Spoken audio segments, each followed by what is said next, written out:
You are too accessible, too readable, too eager to please. You walk into a room and your body language screams for approval. You smile when nothing is funny. You nod when you disagree. You fill the silence with nervous chatter because the weight of the quiet makes you feel small. And the world sees this. People are predators by nature. They do not need to be evil to smell weakness. They just need to be human. When they sense that you crave their validation, they instinctively lose respect for you. They put you in a box. The box of the nice guy, the box of the safe person, the box of the servant. And once you're in that box, you are harmless. Harmless men are ignored, but there is a different kind of presence. A presence that does not ask for attention, yet commands it. A confidence so absolute, so heavy, that it disturbs people. Not because it is violent, but because it is unreadable. It is the confidence of a man who has no need for the tribe's approval because he has built his own kingdom. Machiavelli knew this secret. He whispered it to princes in the shadows of Italian courts. He knew that to rule, one must not seek to be loved. Love is fickle. Love is given by choice. But respect born of awe, that is a chain no one breaks. Today we are not talking about self-esteem. We are not talking about positive thinking. We are performing an autopsy on your current personality, cutting out the weak tissue, stitching in the mindset of a ruler. You are going to learn how to become psychologically terrifying. But be warned, once you cross this line, you cannot go back. People will treat you differently. The warmth of being one of the guys will vanish, replaced by the distance of respect. If you prefer the comfort of being overlooked, leave now. But if you are ready to be the one who moves the pieces rather than the one being moved, listen closely. The reason you feel weak is not because you lack strength. It is because you are leaking power. You are bleeding authority in distinct ways every single day. Stop the bleeding and the pressure builds. When the pressure builds, you become a force. You have been programmed with a lie. From the time you were a child, you were told that if you are nice, the world will be nice back. That if you are polite, you will be rewarded. That if you follow the rules, you will be safe. Look at your life. Is it working? Or are the people who break the rules winning? Are the people who take what they want getting ahead? Machiavelli wrote that a man who wishes to make a profession of goodness in everything must necessarily come to grief among so many who are not good. Translation: if you play by the rules of nice in a game where everyone else is playing for power, you will be destroyed. Nice is a survival strategy for the weak. It is a plea for mercy. It says, "I will not hurt you, please do not hurt me." It is submission before the conflict has even started. Terrifying confidence begins when you replace nice with civil. There is a difference. Civility is a choice. It is a code of conduct you impose on yourself because you are disciplined. Niceness is a reflex. It is a fawn response to avoid conflict. The man who terrifies is civil. He holds the door open. He speaks calmly, he uses manners. But behind his eyes there is a wall. He is not doing it to get you to like him. He is doing it because he holds himself to a standard. If you cross him, the civility vanishes. Not into rage, into ice. When you stop trying to be liked, you become unpredictable. And unpredictability is the root of psychological terror. Think of the boss who is always yelling. He is annoying but not scary. You know what he wants to vent. He is a child. Now think of the boss who never raises his voice. The one who stares at you in total silence when you make a mistake. The one who speaks softly, slowly, and smiles without his eyes crinkling. That man is terrifying. Why? Because you do not know what he's planning. You do not know where you stand. He has detached his emotions from the interaction. To become this, you must stop smiling by default. Observe yourself for 1 week. How many times do you smile when you are not happy? How many times do you laugh at a joke that is not funny? This is submissive signaling. It is a biological signal to the dominant in the room that you are not a threat. Stop it. Keep your face neutral. Let your eyes rest on people without rushing to reassure them. When you stop signaling submission, people will initially get uncomfortable. They will ask, "Are you okay? Are you mad?" That discomfort they feel is the shift in power. That is them realizing they can no longer read you. You have become a closed book in a room full of open magazines. If you are still watching, it means you recognize something true in this. Most people have already left. They return to the comfort of being liked, of being harmless. But you stayed. That decision alone separates you. What follows will separate you further. Most people are addicted to noise. They are terrified of the pause. Watch two insecure people talk. They overlap. They interrupt. They rush to fill every millisecond of dead air because silence feels like judgment. They are throwing words into the void to build a bridge, desperate for connection. The Machiavellian mind does the opposite. He creates the void. Silence is not empty. Silence is a vacuum, and nature abhors a vacuum. When you stay silent, you create a psychological gravity well. Other people, driven by their anxiety, will rush to fill that silence. They will reveal things they did not mean to say. They will negotiate against themselves. They will offer you power just to make the awkwardness stop. Here is how you weaponize this. When someone asks you a question, do not answer immediately. Wait 1 second, 2 seconds, 3 seconds. Look at them. Maintain eye contact. Then answer. In those 3 seconds, their brain goes into overdrive. Did I offend him? Is the question stupid? What is he thinking?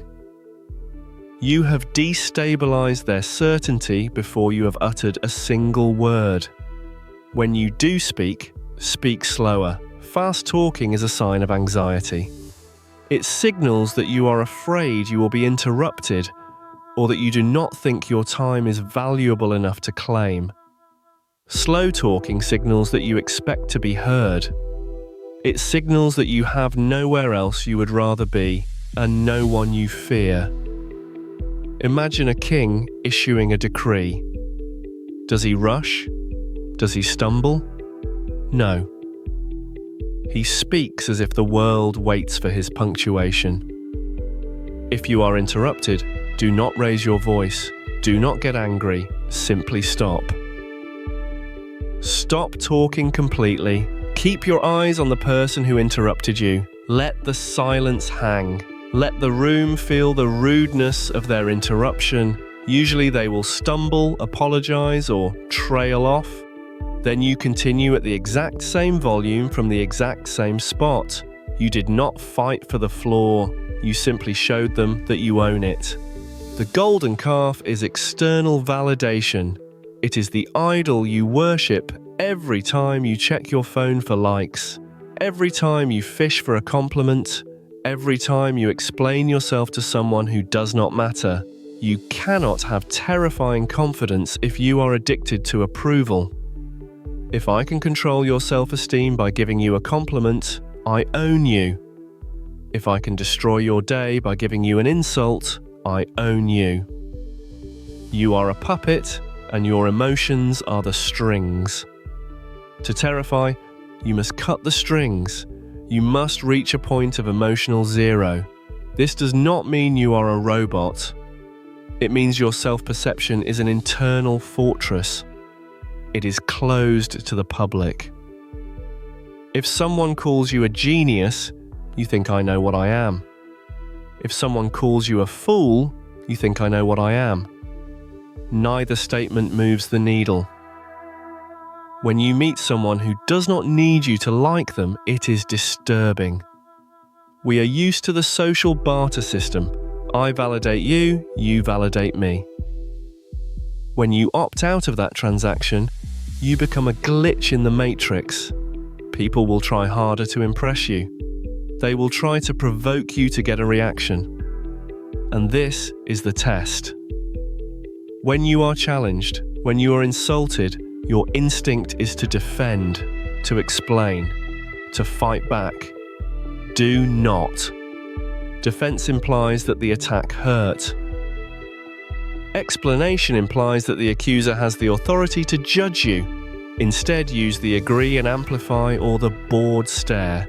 If someone says you are arrogant, the insecure man argues, "No, I am not. I am just confident." The dangerous man says, "I've been called worse by better people." Or he simply says, "Okay," and goes back to work. By refusing to defend yourself, you render their weapon useless. You show them that their opinion of you has zero currency in your world. There is nothing more terrifying to a narcissist or a bully than a victim who is simply bored by them. Your mind leads your body, but your body also hacks your mind. You cannot feel like a ruler if you are curled up like a shrimp. You cannot feel dangerous if you are shrinking to take up less space. Look at how you are sitting right now. Are your legs crossed tight? Are your shoulders hunched? Is your head down? Expand. The Machiavellian stance is open. It exposes the vital organs. This sounds counterintuitive. In a fight, you protect your vitals. But in social dynamics, exposing your chest and stomach signals a lack of fear. It signals I am not afraid of you. I do not need to shield myself. Take up space. Put your arm on the empty chair next to you. Spread your legs. When you stand, stand with weight on both feet, grounded. And the eyes. The eyes are the weapon. Most people have scanning eyes. They dart around the room, checking exits, checking faces, looking for threats or friends. This is prey behavior. A deer scans, a rabbit scans, a lion focuses. Train your eyes to move slowly. When you look at something, look at it. Lock on, absorb the data. When you move your gaze, move it smoothly to the next target. When you walk, do not deviate. Have you ever walked down a hallway and done the little dance with someone coming the other way? You go left, they go left. You apologize, you shrink. The dangerous man picks a line and walks it. He does not look at the person's face. He looks past them at where he is going. Physics and psychology agree. The object with the most momentum wins. When you walk with absolute purpose, people will instinctively move out of your way. They will feel the wave of your intention, and they will part like the Red Sea. It is not arrogance, it is vector. You have a destination. They do not. Therefore, you win the space. We live in an economy of attention. Attention is the currency. The mistake you make is giving your currency away for free.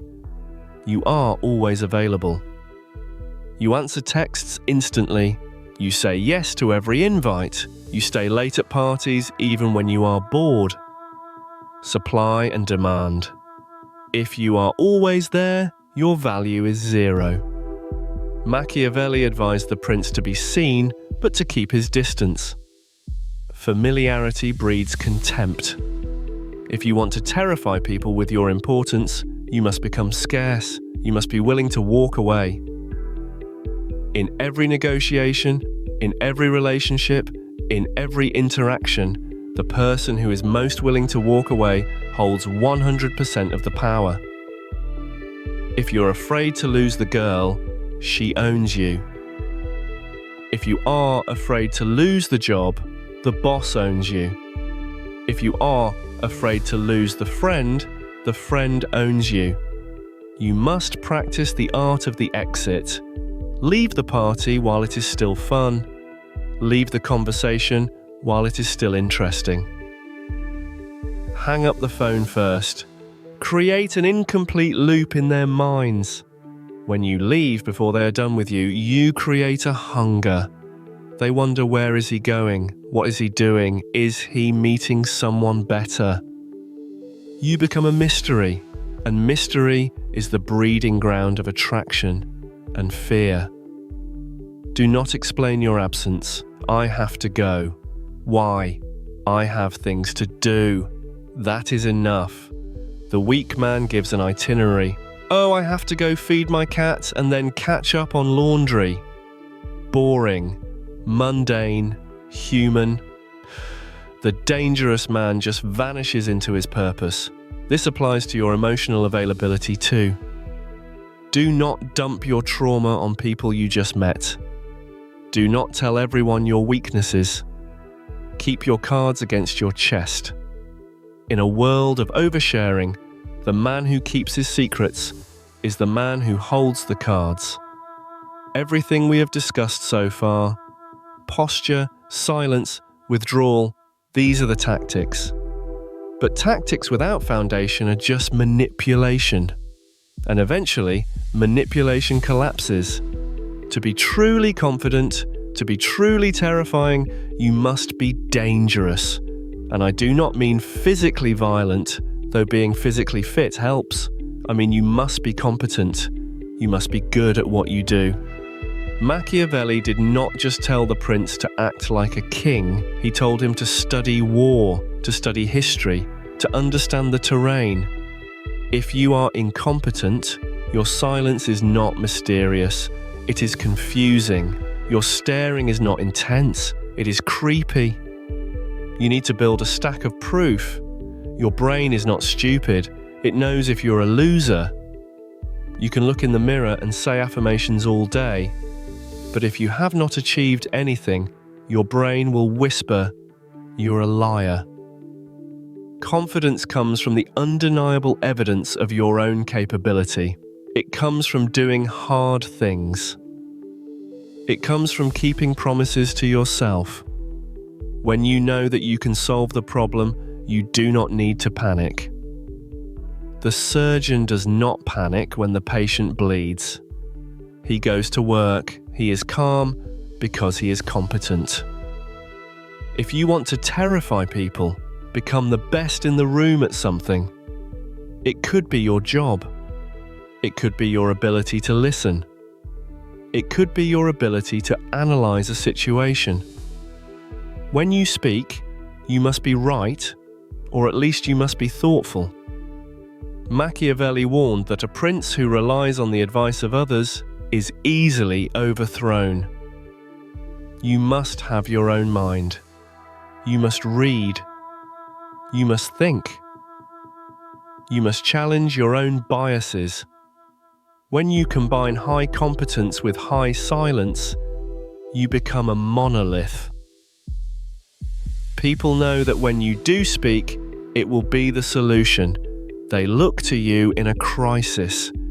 And that is the ultimate form of dominance. Not the one who shouts the loudest, but the one everyone looks at when the building is on fire.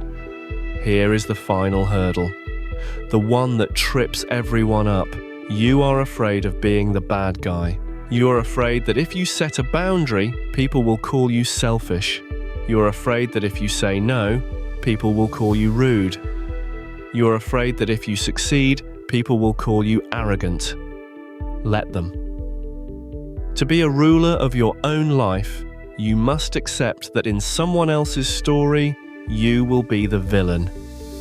You cannot prioritize your own life without disappointing others. It is mathematically impossible. If you work on your business, you disappoint your drinking buddies. If you save your money, you disappoint the people who want to spend it. If you choose your self-respect, you disappoint the people who used to walk all over you. Machiavelli wrote that it is necessary for a prince wishing to hold his own to know how to do wrong and to make use of it or not according to necessity. He is not saying be evil. He is saying be willing to be disliked for the right reasons. The terrifying man accepts his role. He does not try to convince the parasite that he is a good host. He just removes the parasite. When you stop fearing the label of selfish, you become free. Can you help me move this weekend? No. Wow, you are selfish. If that is how you see it, end of discussion. You do not owe the world your time. You do not owe the world your energy. You owe your potential the right conditions to grow. If protecting your peace makes you a villain in the eyes of the chaotic, then wear the black hat with pride. The moment you accept that you do not need to be the hero in everyone else's movie is the moment you become the director of your own. Now we address what happens when you fail to embody these principles. When you give in to the need for approval. When you react instead of respond. When you defend instead of detach. Every time you smile, when you do not want to, you teach people that your boundaries are negotiable. Every time you laugh at a joke that is not funny, you signal that you can be manipulated through social pressure. Every time you explain yourself to someone who has no authority over you, you hand them power they did not earn. The world is a game of leverage. Whoever cares less wins. Whoever needs the interaction less controls the interaction. When you chase validation, you are announcing to everyone in the room that you are subordinate, that you need their approval to feel whole. And once they know you need them, they will use you. Not necessarily out of malice, just out of human nature. People exploit weakness the way water flows downhill. It is the path of least resistance. When you react emotionally to provocation, you show your hand. You reveal what hurts you. And what hurts you becomes the weapon they use against you. The insecure man who gets angry when you question his intelligence will be questioned constantly. The vain man who bristles at jokes about his appearance will be mocked endlessly. Your reactions are a map of your vulnerabilities. The person who never reacts has no map. They become unreadable, unpredictable, dangerous.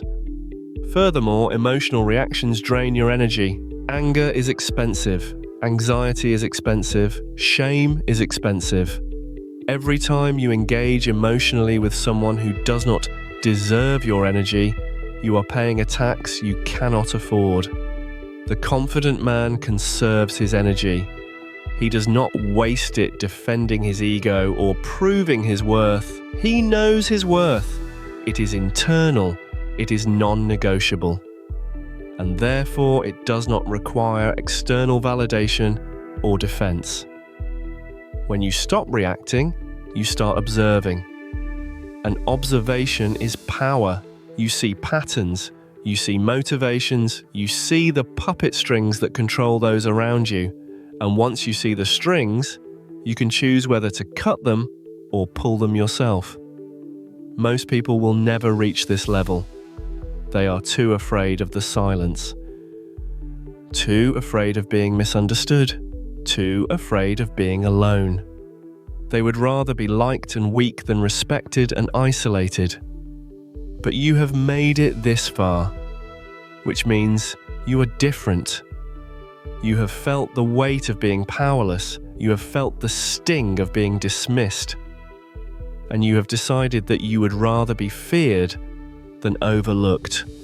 So, how do you put this together? How do you walk out of your door tomorrow morning as a different animal?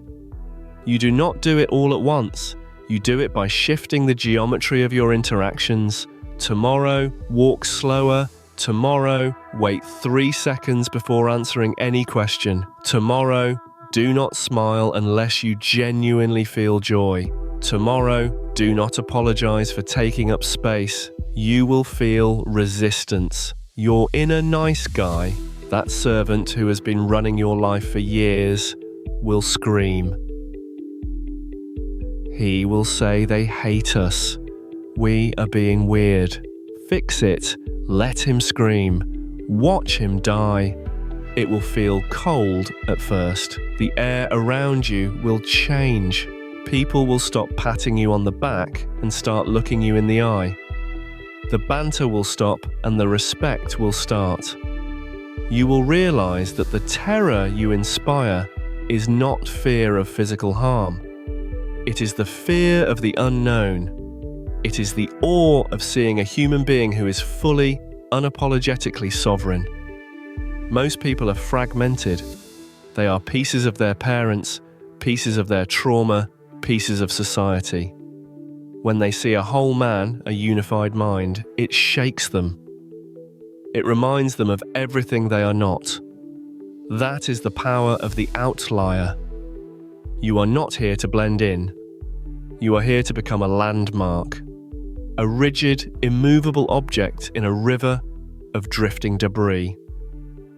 Machiavelli did not write for the masses. He wrote for the few who had the stomach to rule. Do you? Confidence is not a feeling, it is a weapon. Pick it up, use it to kill the servant, use it to protect the kingdom, become the thing they fear so you can finally be the man you respect. And understand this, once you become this, there is no going back. You will lose friends, you will lose comfort, you will lose the ease of being one of the crowd, but you will gain something far more valuable. You will gain yourself, whole, undivided, unbreakable. The choice has always been yours. Remain fragmented and liked, or become whole and terrifying. Most choose fragmentation. They die as they lived, scattered pieces of a person they never became. But you are still here, which means you've already chosen. Now, all that remains is the work. Become the monolith. Let the world break itself against you.